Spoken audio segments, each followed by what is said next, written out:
The fire keeps you warm. It doesn't keep them out. If you ever hear whistling in the woods at night, don't answer it. I wish someone had told me that before this trip. I went camping alone in the Cascades last summer. I know. Everyone says not to camp solo, but I've always been that way. I like the quiet. I like not having to worry about anyone else's pace on the trail, anyone else's food, or their complaints about the cold. Just me, a tent, and the forest. The spot I picked was about 3 miles from the trailhead, tucked next to a creek, with a flat little clearing just big enough for my tent and a fire ring. It was perfect. No other voices, no other tents, no glow of headlamps through the trees. Just the rushing water, the flicker of the fire, and the stars. I ate my dinner, zipped up, and laid down. Around midnight I woke up, not to an animal, not to the wind, but to whistling. Not a bird, not some random wind noise. It was a tune, just 4 notes, repeated over and over. I froze, listening. I thought maybe another camper had come in late, set up nearby, but I hadn't seen a single soul on the way in. The trail was quiet. My car was the only one in the lot. I unzipped the tent slowly, peeked out. Nothing but darkness. The trees stood still. My fire was down to embers, but the sound kept coming, faint from somewhere deeper in the woods. Whistle, whistle, whistle, pause. Then again, it stopped after a few minutes, and I eventually drifted back off, telling myself it was just some weird bird call. The next night, it happened again. This time I sat up right away, heart pounding. Same 4 notes, slow, deliberate, closer. I grabbed my flashlight and scanned the tree line. Nothing, just the pale glow of the beam fading between trunks. Then the whistling stopped, but a second later I heard it again, behind me, on the other side of the clearing. I swung the light around, hands shaking. Nothing, but the second I turned the beam away, the whistle came again, right where I had just pointed. 4 notes, over and over. I wanted to yell, to say something, but my throat locked up. Instead, I sat there in my tent, light shaking in my hand, listening until it finally faded away. By the 3rd night, I was exhausted, but I didn't hike out. I told myself I was imagining things. I fell asleep fast, too fast. Around 2 a.m., I woke to silence, and then, just feet from my tent wall, whistle, whistle, whistle, pause, so loud it made the nylon shiver. I held my breath, clutching the flashlight. I didn't dare unzip the tent. My mind was racing with every story I'd ever heard about feral people living in the forests, about predators that mimic sounds, about things older than people, watching. After what felt like forever, it stopped. When morning finally came, I crawled out of the tent, shaking and hollow-eyed. That's when I saw the dirt around my tent. Fresh prints, not boots, not shoes, bare feet, circling my campsite. And right next to my tent door, the impression of toes dug deep into the earth. I hiked out that morning. I've camped since, but never alone. And I'll never forget those 4 notes. Sometimes, even now, I swear I hear them. I don't know how to explain this without sounding insane, but I swear the forest moved while we slept. 2 summers ago, 4 of us planned a backcountry camping trip in northern Montana. We weren't rookies. We all had decent gear, topo maps, compasses, GPS apps on our phones. We wanted a few nights away from everything, so we hiked in about 7 miles to a little basin by a creek. We set up camp in a clearing where the ground was flat and dry, fire ring already built by someone else, tents in a neat little half circle, food bag hung from a tree, everything by the book. The first night was great. We cooked, laughed, watched the stars. I remember thinking how perfect the spot was, like it had been made for camping. The next morning, though, something felt off. I crawled out of my tent and just stood there, staring. The trail we'd followed in the night before, gone, not overgrown, not blocked, just not there. We hiked the whole edge of the clearing looking for where it had come in. Nothing. It was like the forest floor had knitted itself back together overnight. Even the underbrush looked undisturbed, like no one had walked through it in years. We pulled out the GPS app. Our pins still showed we were in the same place, but when we tried to trace the route we'd recorded in, the line just stopped about 100 yards outside camp, dead end. We decided to bushwhack in the direction of the trailhead anyway. An hour later, sweaty and scratched up, we ended up back at the creek, right where we started. The second night was worse. Around midnight, one of my friends shook me awake. His voice was low and panicked. "Listen," he whispered. We all sat there in the dark, holding our breath. At first, all I heard was the creak. Then I caught it, a sound like footsteps circling the camp. Slow, deliberate, crunching in the leaves. Every time one of us shined a light, it stopped. The second the beam moved away, it started again, on the opposite side of camp. None of us slept. By morning, we decided to leave, even if it meant walking blind through the woods. We packed fast, but when we turned to grab the food bag, the rope was gone. The tree branch it had hung from snapped clean off, like it had been twisted until it broke. We left without the food. Hours later, we stumbled onto a road. Not the trailhead, not anywhere near it, just a cracked old logging road choked with weeds. We followed it until we hit pavement, then hitched a ride back to the lot where our car was parked. Here's the thing that still bothers me. We had a GPS tracker running the whole time. When we checked the file later, it showed something impossible. The first day's hike wasn't there, just a single dot, the clearing. No approach, no trail, no recorded movement, like we had started in the middle of nowhere. I haven't camped off trail since, and when I tell people the story, they always ask the same thing. So where exactly was this place? But the truth is, I don't know. I don't think it exists anymore. I pulled into a campground that was packed with people. But by morning, it was like no one had ever been there at all. I was on a road trip across Oregon last fall. I drive an old SUV with a rooftop tent, and when I get tired, I pull into public campgrounds instead of paying for motels. Most of the time it's quiet, a few other campers, maybe some hikers, a couple families. This night was different.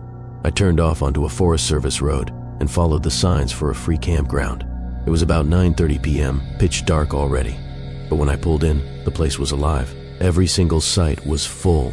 I saw lanterns swinging from branches, heard laughter echoing across the loop. Dozens of tents glowed orange in the firelight. Music drifted from a Bluetooth speaker somewhere.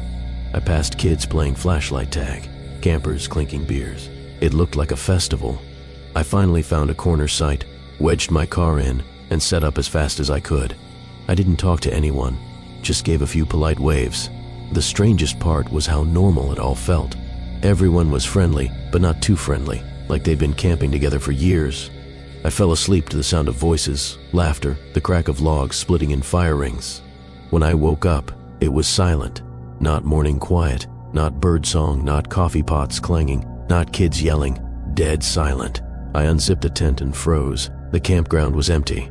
Every single site was bare. No tents, no lanterns, no fire pit smoking from the night before, just raked dirt and leaves, like no one had camped there in years.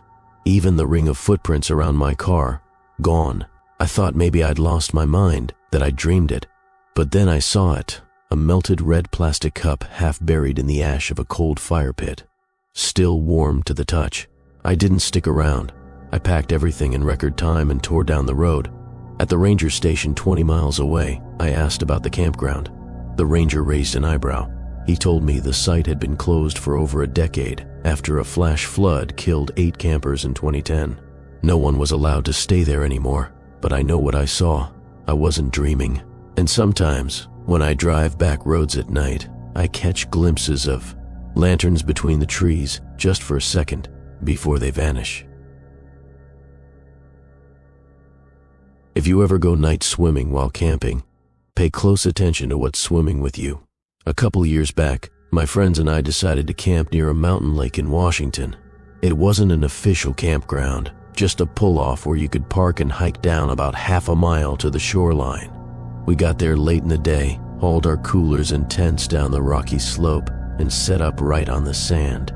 The place was beautiful, black pines leaning over the water, a crescent moon rising behind the ridge, the lake stretching flat and still like a sheet of glass.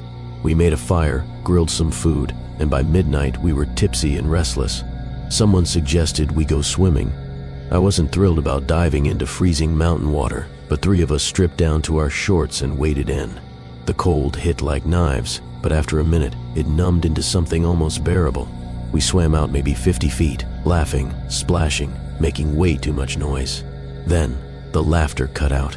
One of my buddies, Chris, froze in the water and hissed, "Do you feel that?" At first I thought he meant the cold, but then I felt it too. A ripple, not from us, not from wind, a long rolling push of water beneath our legs. Something big had just passed under us. We all went still, treading water, eyes darting. The lake looked calm again, perfectly black. Then, another ripple, stronger this time. I caught a shape beneath the surface, not a log, not a fish, something massive.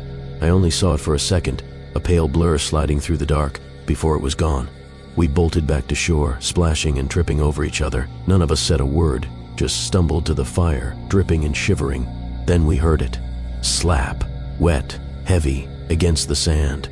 We all turned. Just past the firelight, the wet ground glistened. Something had come out of the water.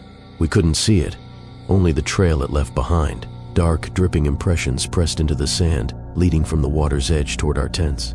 Handprints, huge, splayed, webbed-looking handprints. We grabbed flashlights and shined them, but the trail stopped just short of the tents. Nothing there, no sound but the crackle of the fire and our own ragged breathing. We didn't sleep that night. We sat shoulder to shoulder around the flames until dawn. In the morning, I walked down to the shoreline to prove to myself it had been nothing, but the tracks were still there, clear as day.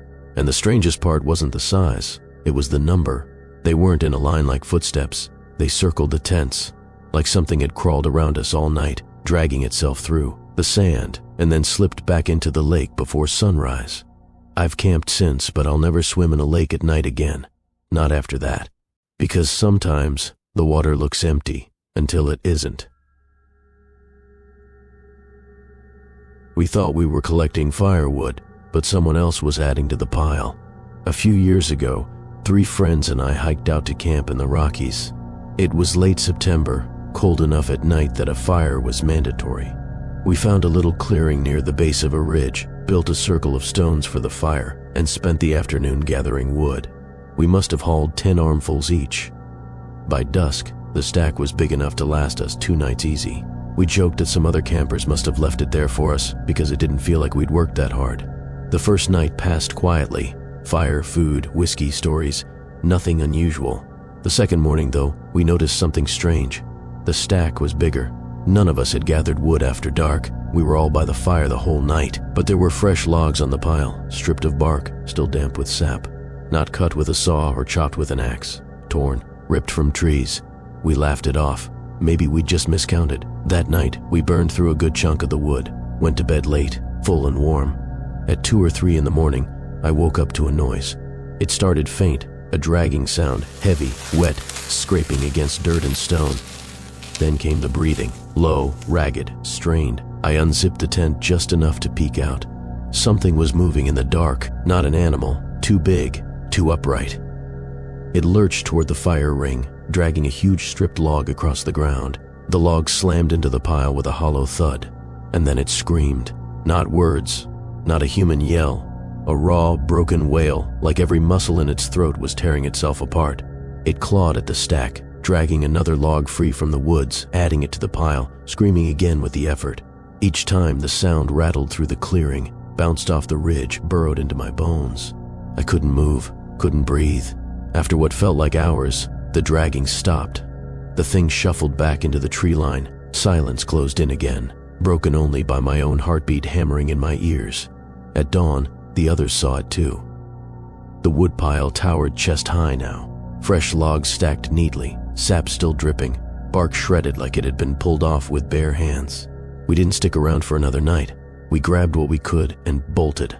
I've thought about it ever since. Not just the sound of the screaming, but the purpose. It wasn't trying to scare us off. It wasn't even threatening us. It was building a fire for us. And the thought that keeps me awake some nights is wondering, what exactly was supposed to be burned?